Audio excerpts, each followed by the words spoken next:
우리가 오늘 봉독했던 디모데전서 3장 14절에서 16절의 말씀 제목은 우리가 부를 찬송이라는 제목으로 함께 은혜를 나누고자 합니다.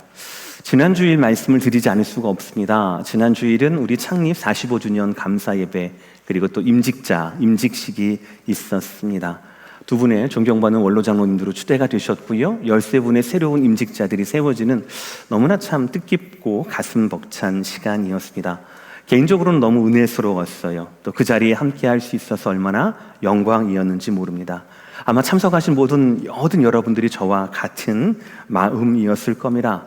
감사와 감격이 있는 예배였어요. 그런데 참 오늘 주시는 하나님의 이 말씀이, 특히 이 본문이 참 신비하고 오묘합니다. 지난주에 임직받으신 우리 13분이 저와 함께 6개월 동안 임직교육을 하셨거든요. 근데 그때 집중적으로 공부한 본문이 있는데 그것이 바로 오늘 본문 직전 본문이에요. 디모데전서 3장 1절부터 13절까지의 말씀이었습니다. 1절부터 13절까지의 말씀은 직분자의 자격에 대해서 말씀하는 본문입니다. 감독자, 즉 장로님은 이래이래해야 한다. 집사는 이래이래해야 한다. 그러니까 직분자는, 교회를 섬기는 직분자는 이래이래해야 한다라는 그 말씀을 저희가 지난 6개월 동안 집중적으로 보고 배웠어요. 참 새롭게 깨닫게 되는 은혜도 있었고요. 많은 도전을 주는 그런 시간들이었습니다. 그런데 하나님께서는 임직식이 있고 그 다음 주일날 우리 교회 전체를 통하여서 그 임직에 대한 자격 이후의 말씀, 디모데전서 3장 14절부터 15, 16절을 오늘 본문으로 주셨습니다. 저는 이렇게 말씀으로 인도하시는 하나님의 말씀의 흐름에 분명한 하나님의 의도가 있다라고 믿어요. 우리 교회를 말씀으로 인도하시는 하나님, 그리고 새로운 일꾼을 훈련시키시고 준비시키는 그 하나님께서 분명 임직자뿐 아니라 우리 교회 전체에 하시고자 하시는 말씀, 의도, 원하시는 모습이 있다라고 생각을 합니다. 간단히 말씀드리면 그것은 교회다움을 우리가 말씀을 통하여 깨닫는 것이고 지키는 것이고 그것을 노래하는 것이라고 믿습니다. 오늘 말씀에 의하면 우리가 교회로서 불러야 할 하나님이 기다리시는 찬송이 있는데 그것이 무엇이겠습니까? 첫 번째 찬송은 이것입니다. 우리의 기준, 교회의 기준은 오직 말씀이라는 거예요. 오늘 말씀에서 제가 우리라고 지칭하는 것은 신앙 공동체인 교회를 말하는 겁니다. 그러니까 우리의 기준이 오직 말씀이다 라는 저 문장은 교회의 기준은 오직 말씀입니다 라는 것과 똑같다라는 것이죠. 오늘 말씀, 특히 디모데전서의 배경이 오늘 말씀 14절 상반절에 나옵니다. 우리 하이라이트한 부분만 시작. 내가 속히 내게 가기를 바라나 라고 되어 있죠. 여기서 나는 사도 바울입니다. 너는 예배소에서 남아 목회하고 있는 젊은 목회자 디모데입니다. 그러니까 바울이 디모데에게, 예배소에 있는 디모데에게 가기를 바라지만 결국 그것이 지체되고 가지 못했다라는 상황인 거예요. 아시겠지만 사도 바울에게 디모데는 굉장히 특별한 사람이었습니다. 사역의 열매였어요. 사도행전에 나오는데 사도 바울의 1차 전도 여행 당시 루스드라라고 하는 곳에 머물게 됩니다. 거기에서 처음 디모데를 만나게 되고 디모데가 바울로 말미암아 회심하게 됩니다. 회심한 사람은 많았어요. 그런데 2차 전도 여행 때 다시 그곳에 갔을 때 그때 디모데는 저 사도 바울 당신께 은혜 받은 사람이에요 라고만 말하지 않고 그때부터 사역의 동반자로 바울을 쫓아다니면서 사역을 배우고 동역을 하기 시작했다라는 거예요. 굉장히 특별한 관계죠. 그래서인지 사도 바울은 디모데를 신실한 형제 혹은 내가 믿음으로 낳은 아들이라고 이야기를 하면서 굉장히 특별한 사랑과 애정을 나타냈어요. 이처럼 사도 바울에게 있어서 디모데는 사역의 열매이고 선교의 동역자이며 믿음의 새로운 가족이라고 할 수가 있다라는 것이죠. 이런 특별한 인연 때문인지는 모르겠으나 사도 바울은 목회자가 없어서 힘들어하던 예배소 교회에 젊은 목회자 디모데를 파송하게 됩니다. 디모데는 비록 나이는 어렸지만 굉장한 신실한 믿음을 가지고 있었거든요. 그래서 예배소 교회에서 지금 목회를 잘 감당하고 있는 중이었습니다. 그런데 디모데 혼자로 되겠습니까? 경험이 없잖아요. 갈 바를 모르잖아요.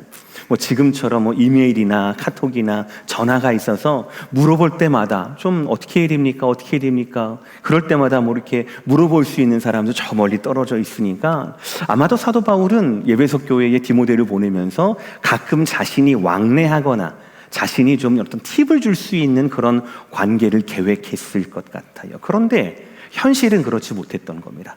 아까 14절 천반절에 말씀드렸던 것처럼 디모데와 그리고 에베소 교회를 방문하고자 했으나 그런 계획이 있는데 그런 계획이 자꾸 미뤄지는 거예요. 책을 보니까 왜 그랬을까? 왜 사도 바울이 방문하지 못했을까? 뭐 추측일 뿐이지만 많은 신학자들이 뭐라고 얘기하냐면 아마 그때 당시 사도 바울의 라이프타임을 보면 아마 그때 당시 마게도냐 지역에서 굉장히 열심히 헌신적으로 사역했을 당시였다라고 말씀하고요. 그리고 디모데전서가 기록된 직후에 더욱더 특별한 일이 생기는데 사도 바울의 1차 로마 투옥이 있게 됩니다. 그러니까 사도 바울에게 있어서 사역이 너무나 바쁘기도 하고 그리고 로마 제국, 당국으로부터 어떤 직접적인 위협과 위해가 가해지는 그런 굉장히 불편한 상황 가운데 그런 상황 가운데 디모데에게 가고 싶어도 에베소에 가고 싶어도 가지 못했던 안타까운 상황이 바로 지금 이 상황이라는 것이죠. 생각해 보세요. 당시엔 신학교도 없었습니다. 목사님, 목사고시, 전도사님, 전도사고시 이렇게 목사님과 전도사님을 사역자를 키울 만한 어떤 제도나 그런 시스템도 없었습니다. 지금 이 상황에서는요, 교회에는 목사님이 필요한데, 말씀이 필요한데, 지도력이 필요한데 지금 그럴 만한 상황이 안 되는 것이에요. 그러나 중요한 것은 이런 상황에 우리의 상황이 무엇 때문에 안 되냐, 무엇 때문에 실패하냐, 무엇 때문에 이 모양 이 꼴이냐가 아니라 그 상황에서 하나님이 과연 무엇을 시작하셨는가가 더 중요하거든요. 그것이 믿음의 눈이에요. 하나님은 교회를 그대로 두지 않으셨어요. 결국 보니까 하나님은 에베소 교회의 빈 자리를 메꾸게 하셨어요. 어떻게 해요? 바울을 통하여 디모데를 발굴하게 하셨고 디모데를 통하여서 바울의 빈 자리를 메꾸게 하셨어요. 비록 오늘 말씀처럼 에베소 교회에서 이 둘의 만남이 이루어지진 않았지만 하나님의 교회는 부족한 채로 남겨두지 않았습니다. 왜 그렇습니까? 어떻게 이것이 가능했을까요? 바로 하나님의 말씀 때문이었습니다.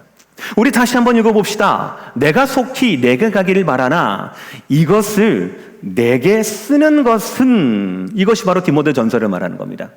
이 편지를 내가 너에게 쓰는 것은 왜요? 만일 내가 지체하면 너로 하여금 하나님의 집에서 어떻게 행하여야 할지를 알게 하려 함이니라는 거예요.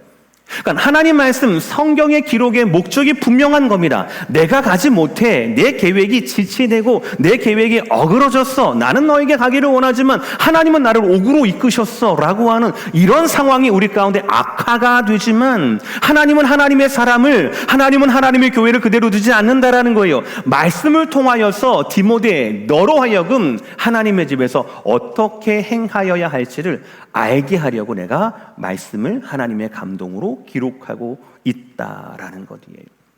사랑하는 성도 여러분, 여러분 모두를 말씀으로 축복합니다.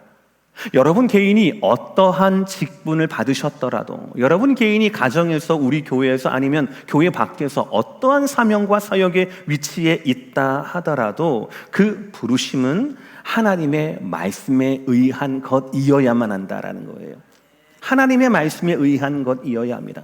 하나님 말씀이 우리의 교회의 유일한 기준이 되어야 합니다.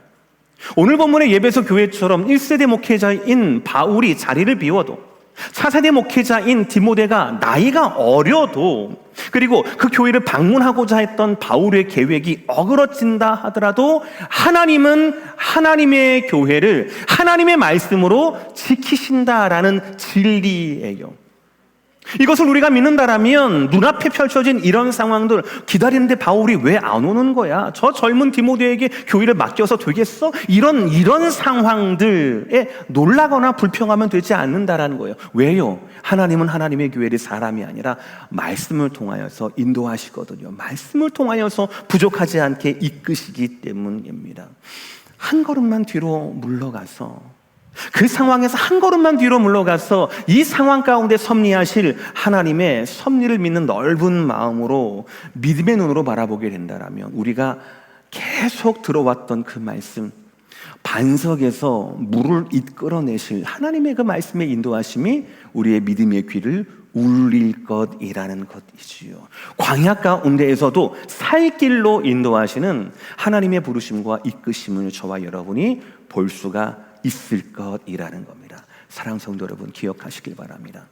성도는요, 우리는요, 교회는요, 유일한 기준이 말씀이라고 믿는 사람들입니다.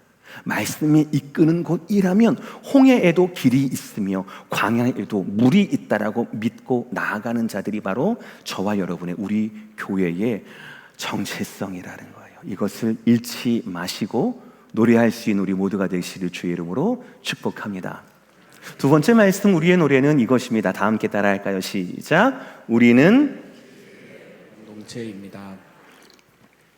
하나님은 저 멀리서 사역하고 있는 디모데 목사님에게 바울을 통하여서 교회의 본질을 이렇게 핵심적으로 말씀했어요.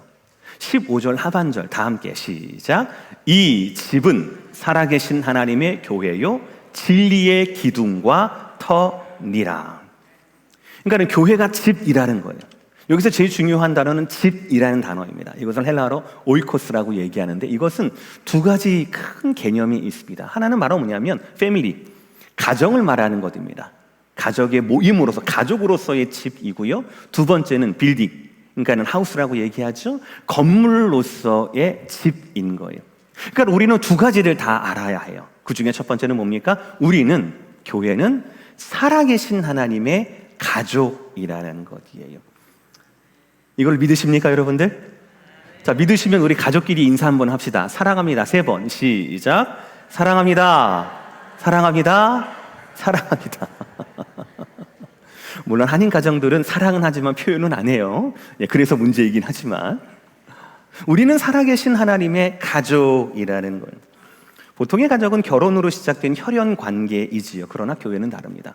교회는 하나님의 가족이에요. 즉, 한 분 하나님이신 하나님을 영적 아버지로 모시고 그 믿음으로 연결된 수많은 형제자매라고 하는 영적 관계를 형성하고 있어요. 그런 면에서 하나님의 가족이라는 거예요. 마치 바울과 디모데처럼요. 그런데 오늘 말씀에서 강조하는 것은 조금 달라요. 그냥 하나님의 가족이 아니라 살아계신 하나님의 가족이라는 거예요. 야, 그러면 살아계신 하나님 우리가 어떻게 느낄 수 있느냐? 그 하나님이 과연 어디 계시냐라고 묻는다라면 우리는 여호수아의 고백, 여호수아 3장 10절 시작. 살아계신 하나님이 너희 가운데에 계시사. 할렐루야. 이것이 하나님 언약, 우리를 가족으로 부르신 하나님 언약의 핵심이에요. 살아계신 하나님이 오늘도 호흡하시면서 살아계시면서 누구 가운데 있다고요? 우리 가운데 있다고요. 너와 나 가운데 있다라는 거예요. 살아계신 그 하나님께서 어제의 하나님이 아니에요. 전통으로 묶여있는 하나님이 아니다라는 거예요. 오늘의 하나님이 살아계시고 우리와 호흡하시는 하나님이 우리 가운데 박물관에 있는 하나님이 아니라, 교리의 하나님이 아니라, 묶여있는 성경책에만 아멘한 하나님이 아니라 저와 여러분의 아침을 새로 열고 저와 여러분의 기도를 들으시는 살아계신 하나님으로서 우리 가운데 호흡하고 계시다. 이것을 믿는 것이 바로 우리가 하나님의 살아계신 가족 이라는 것이에요. 늘 우리는 같은 태양에 떠오르는 것을 봅니다. 우리는 늘 같은 집, 같은 침대에서 주무시고 일어납니다. 근데 영적으로 건강한 분들에게 아침은 늘 새로워요. 아유, 지겨워 죽겠네. 아침이 이렇지 않아요. 영적으로 건강한 분들에게 아침은 늘 새로워요. 왜 그렇습니까? 그 아침은 어제의 반복이 아니거든요. 이 아침은 하나님께서 나를 사랑해 주셔서 나에게 주신 선물의 하루거든요. 선물의 하루예요. 하나님의 기대가 있고 하나님의 소원이 있는 하루가 바로 하나님이, 살아계신 하나님이 나에게 주시는 하루의 의미이기 때문에 그래요. 그래서 우리의 아침은 늘 새롭습니다. 사랑하는 성도들, 기억하시길 바랍니다. 우리는요, 가족이에요. 하나님의 가족이에요. 살아계신 하나님의 가족입니다. 이 성도됨과 교회됨을 말씀대로 회복하시는, 그래서 좀 아침마다 좀 새로워지시고 아침마다 좀 생기가 있는, 그래서 내일 아침 월요일 새벽 5시 반 새벽 예배에 조회수가 폭발하는 우리 모든 교회가 되시기를 주의 이름으로 축복합니다. 아멘. 마지막 세 번째예요. 죄송합니다. 두 번째는 뭐냐면 우리는 이 집은 진리의 기둥과 터라는 거예요. 다시 말씀 보겠습니다. 15절 하반절 시작. 이 집은 살아계신 하나님의 교회요 진리의 기둥과 터니라라는 겁니다. 이게 참 의미심장합니다. 집이라는 것이 두 가지가 있다고 했습니다. 가족과 건물. 두 번째는 건물에 관한 거. 왜냐하면 기둥, 터, 이 모두가 건물에 관련된 단어이잖아요. 근데 재밌는 게 있습니다, 여러분들. 기둥이 뭔 줄 아시죠? 터가 뭔 줄 아시죠? 지금처럼 건축이 막 발달한, 토목공사가 막 발달한, 지금처럼 휘황찬란한 건물 말고요. 2000년 전에 생각을 해보셔요. 2000년 전에 터, 2000년 전에 기둥이라고 하는 것은 공통점이 있습니다. 뭔 줄 아십니까? 드러나지 않는다라는 거예요. 드러나지 않는다라는 거예요. 드러나지 않는다라는 겁니다. 기둥과 터는 모두 집을 드러내고요. 집을 지탱하는 기능을 합니다. 기둥과 터가 주인공이 아니에요. 집 자체를 견고하게 받쳐주는 땅, 그것이 터입니다. 건물 안쪽에서 건물을 버티게 하는 건 이것이 기둥이다라는 거예요.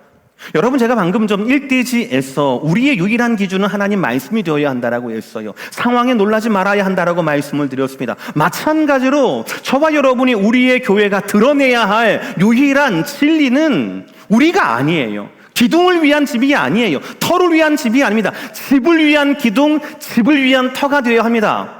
우리를 위해 예수님을 이용할 것이 아니라 예수 그리스도를 드러내고 예수 그리스도를 떠받치기 위해서 우리 교회가 존재해야 한다는 거예요.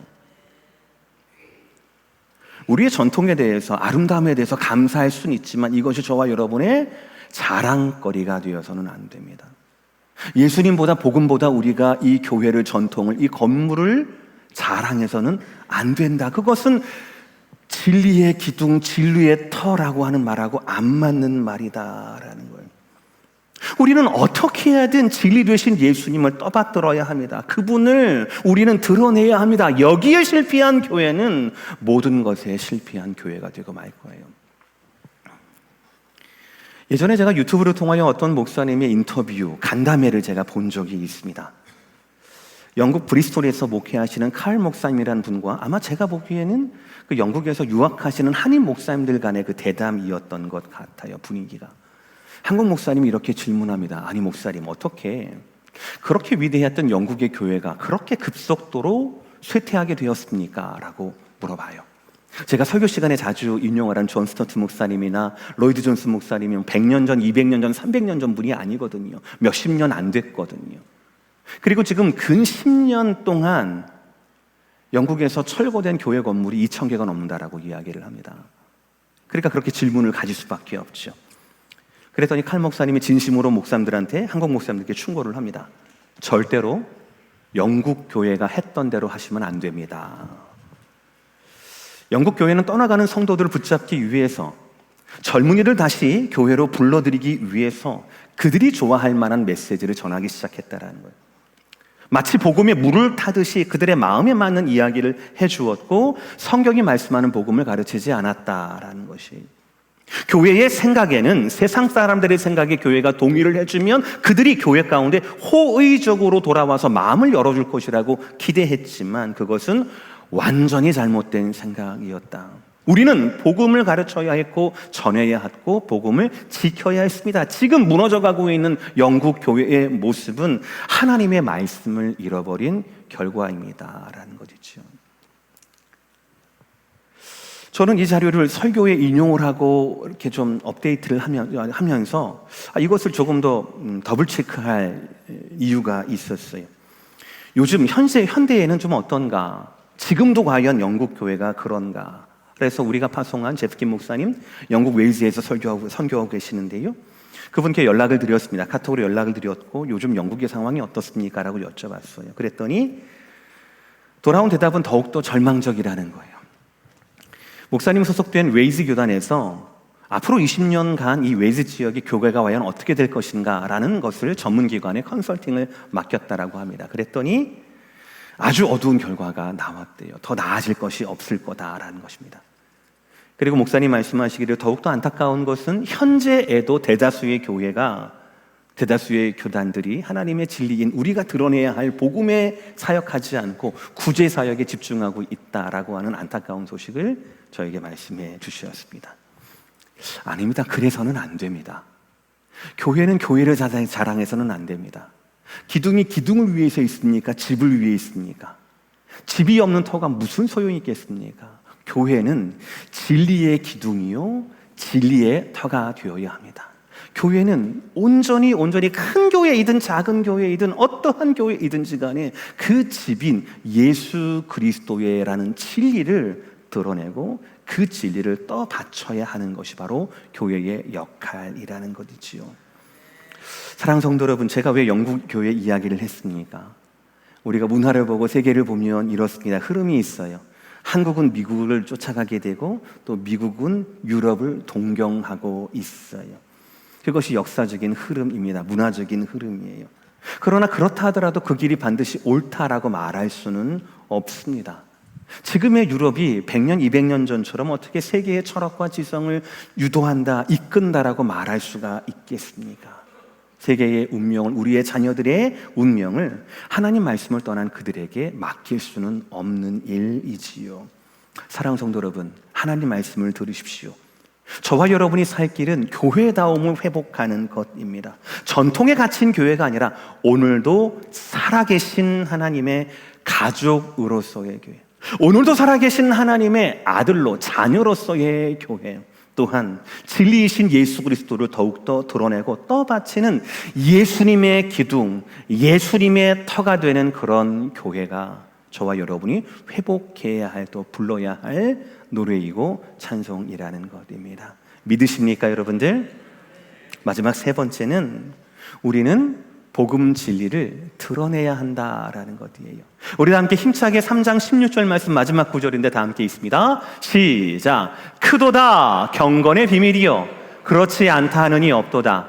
그는 육신으로 나타난 바 되시고 영으로 의롭다 하심을 받으시고 천사들에게 보이시고 만국에서 전파되시고 세상에서 믿음 바 되시고 영광 가운데서 올려지셨느니라. 아멘. 첫 구절을 보세요. 크도다 경건의 비밀이요 그렇지 않다느니 없도다. 누구도 부인할 수 없는 경건의 비밀이 있다라는 것이죠. 그리고 교회는 이 경건의 비밀을 받은 공동체라는 것이에요. 헬라 원어로 보면은 사실 이 16절 이 말씀이 그는 육신으로 나타난 바 되시고 이부터는 6행의 시로 되어 있어요. 찬송으로 되어 있습니다. 스타일이. 그래서 오늘 설교의 제목도 우리가 부를 찬송이라는 것으로 제가 정해봤습니다. 이 6행에 무엇이냐면 경건의 비밀인 복음의 모든 것들이 축약되어 있는 거예요. 그래서 교회의 모든 성도들은 이 노래를, 이 복음을, 완전한 복음을 배우고 다음 세대에게 가르쳐야 한다라는 거예요. 다시 한번 우리 첫 구절, 크도다 경건의 비밀이요. 교회는 이 경건의 비밀을 받은 자들이에요. 당연히 이 비밀을 보존하고 이 비밀을 전파해야 할 사명이 교회 가운데 있다라는 것입니다. 여기서 경건이라고 하는 것은 성도들이 하나님께 대한 태도를 말하는 겁니다. 사전적인 의미는 영혼이 거룩한 상태를 말하는데요. 보셔요. 우리가 어떻게 하면 경건할 수 있겠는가? 우리의 유일한 기준은 뭐라고 했습니까? 말씀이라고 했어요. 우리는 무엇의 기둥이요 무엇의 터가 되어야 한다고 했습니까? 바로 진리의 기둥과 진리의 터가 되는. 우리가 그러면 어떻게 경건을 얻을 수 있을까요? 어떻게 우리의 영혼이 깨끗하게 될 수 있을까요? 바로 한 가지, 하나님 말씀밖에 없다라는 겁니다. 머리가 똑똑한 사람이 아닙니다. 비판을 잘하고 말을 잘하는 사람이 아닙니다. 하나님의 말씀 앞에, 살아계신 하나님의 말씀 앞에 겸손하게 그 말씀을 하나님의 말씀으로 진리로 받아들이는 사람, 그런 사람만이 경건의 비밀을 깨달을 수 있어요. 그리고 이 진리를 깨달은 사람만이 하나님을 경외하고 경배하는데 자신은 깨끗하게 하면서 하나님께 더욱더 가까이 나아가는 자로, 경건한 자로 주 앞에 설 수가 있다는 것이죠. 이것이 바로 경건의 비밀이에요. 교회는 이러한 경건의 비밀인 복음 진리를 드러내야 한다. 이 역할이 바로 교회의 사명이다라는 것입니다. 땅에서 이루신 예수 그리스도 하나님 아들의 성육신과 십자가 죽으심과 부활과 승천을 모든 민족에게 전해야 합니다. 사도행전의 역사처럼 많은 이들이 이 복음을 믿을 수 있게끔 우리가 복음을 전하고 우리가 복음을 가르쳐야 한다라는 거예요. 여러분 기억하세요. 오늘 말씀 디모데전서 3장은 무엇으로 시작했다고요? 감독과 장로와 집사의 자격으로부터 시작을 했습니다. 그런데 그 마지막은 무엇으로? 복음에 대한 찬송으로 끝맺게 되어 있습니다. 직분자들을 포함한 성도들의 봉사를 통하여서 우리가 드러내야 할 것은 내가 이렇게 충성됐고 이렇게 인기가 많고 이렇게 뭐가 됐고 타이틀이 뭐가 바뀌었고 이런 것이 아니에요. 반대로 여러분들에게도 특별한 몇몇 사람들의 특별한 헌신을 기대하는 것에 그치면 안 된다라는 것입니다. 교회 전체가 성도 모두가 그리스도의 진리를 그 구원의 은혜를 드러내는데 일심으로 애써야 한다라는 것이에요. 경건의 비밀을 맡은 자로서 이 진리를 전하는 데 최선을 다하지 않으면 안 된다라는 것입니다. 그렇지 않으면 내일 우리의 모습이 오늘 영국 교회의 모습과도 같게 될 거리라는 거예요. 오늘 말씀의 적용과 마무리를 말씀드리겠습니다. 하나님은 여러 가지 상황으로 인하여 만나지 못했던 바울과 디모데를 오늘 말씀을 통하여 만나게 하셨습니다. 어쩌면 만나지 못했던 이 둘의 상황이 저희에게는 너무나 큰 은혜의 동기가 됐다라고도 할 수 있어요. 왜냐하면 결국 우리는 디모데전서를 성경으로 받아들이고 이 성경에서 나온 영원한 지표로 장로님은 이래야 되는 거구나, 집사님이 이래야 되는 거구나, 교회의 찬송은 이래야 되는 거구나 라고 하는 하나님의 말씀으로서 시간이 수천 년이 지난 지금에도 우리는 살아있는 하나님의 말씀으로서 받아들일 수가 있게 되었기 때문이에요. 그래도 여러분 생각을 한번 해보세요. 하나님께서 이 말씀을 주시면서 예배소 교회와 그리고 디모데 목사님에게 기대하시는 것이 있었겠습니까? 없었겠습니까? 당연히 있지요. 그것이 무엇이겠습니까? 당연히 성경대로 말씀대로의 신앙이고 이것을 한 단어로 말할 수 있다면 순종이라고 말할 수가 있을 거예요. 순종입니다. 순종이에요. 성경의 가르침은 있지만 순종이라고 하는 실제적인 따름이 없다라면 그 교회는 어두워질 것입니다. 계시록 2장을 보시면 거기에 소아시아 7교회가 나오죠. 제일 처음 등장하는 교회가 어떤 교회입니까? 예배석 교회예요. 바울이 개척했고 디모데가 목회했던, 그리고 오늘 말씀 이 찬송의 주인공이었던 예배석 교회가 수십 년이 지나서 요한계시록 2장에도 다시 한번 언급이 됩니다. 당연하게도 예배석 교회는 하나님께 칭찬을 받아요. 악을 미워하고 선을 행했으며 인내를 가졌고 건전한 교리와 교회의 계율을 가졌다라고 하는 칭찬을 듣습니다. 건강한 전통적인 교회가 갖는 칭찬이겠죠. 그러나 책망도 받습니다. 여러분 잘 아시는 처음 사랑을 버렸다, 그리고 과거 구습으로 돌아갔다라고 하는 책망을 받아요. 왜 그럴까요? 왜 이렇게 완벽한 모델 같은 교회 같은 예배석 교회가 왜 이런 책망을 받게 되었을까요? 저는 하나님의 말씀에서 그 답을 찾을 수가 있었습니다. 계시록 2장 5절을 보시면 하나님은 예배석 교회에게 이것을 촉구합니다. 다 함께 시작. 회개하여 처음 행위를 가지라. 다시 한번 시작. 회개하여 처음 행위를 가지라. 이 말씀을 촉구하세요. 너는 이러이러이러한 칭찬이 있고 너는 이런 것이 있으니까 자 계산해보자. 너는 칭찬 이만큼만 받아. 이렇게 말씀하지 않고 회개해라, 처음 행위를 가져라 라고 말씀하고 있어요. 저는 이 말씀에서 2장 5절의 이 말씀에서 하나님께서 예배석 교회를 책망하신 이유를 알겠어요. 그리고 하나님께서 예배석 교회에게 원하시는 회복의 여지도 이 말씀 가운데 있다라고 믿어요. 잘 보세요 여러분들. 오늘 말씀에서의 예배석 교회는 무엇이었습니까? 사도 바울에게 복음을 들었어요. 그리고 그 복음이 전통으로 이어지는 것은 그 자체는 너무나도 아름다워요.